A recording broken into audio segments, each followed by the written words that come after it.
BRS party అధినేత మాజీ ముఖ్యమంత్రి కేసీఆర్ ప్రాతినిధ్యం వహిస్తున్న గజ్వేల్ నియోజకవర్గంలోని తూప్రాన్ మున్సిపల్ చైర్మన్ పదవి కాంగ్రెస్ పార్టీ కైవసం చేసుకుంది. బుధవారం ఉదయం teachers MLC Raghottam Reddy Toopran municipal vice chairman 9 మంది కౌన్సిలర్లు కలిసి 11 గంటలకు మున్సిపల్ కార్యాలయానికి చేరుకున్నారు. ఆర్డీఓ జయచంద్రారెడ్డి ఆధ్వర్యంలో అవిశ్వాసంపై ప్రత్యేక సమావేశం ఏర్పాటు చేశారు. చైర్మన్ బొంది రవీందర్ రెడ్డి వర్గం అవిశ్వాస తీర్మానం మీటింగ్ కు హాజరు కాలేదు. ఎక్స్ అఫీషియోగా హోదాకు పొందిన ఎమ్మెల్సీ రఘోత్తమ్ రెడ్డి సహకారంతో కాంగ్రెస్ పార్టీ చెందిన వైస్ చైర్మన్ శ్రీనివాస్ వర్గం BRS party chairman Ravinder Reddy మీద ప్రవేశపెట్టిన అవిశ్వాస తీర్మానం నెగ్గింది. దీంతో చైర్మన్ పదవి కాంగ్రెస్ పార్టీ వశమైంది.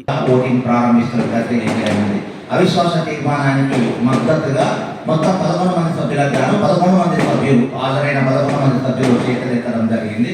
కాబట్టి అవిశ్వాస తీర్మానం నెగ్గినట్టుగా ప్రకటించి వారి చేత అవిశ్వాస తీర్మానం మీద ధృవీకరిస్తూ వారి చేత సంతకాలు తీసుకొని సమావేశాన్ని ముగించడం జరిగింది.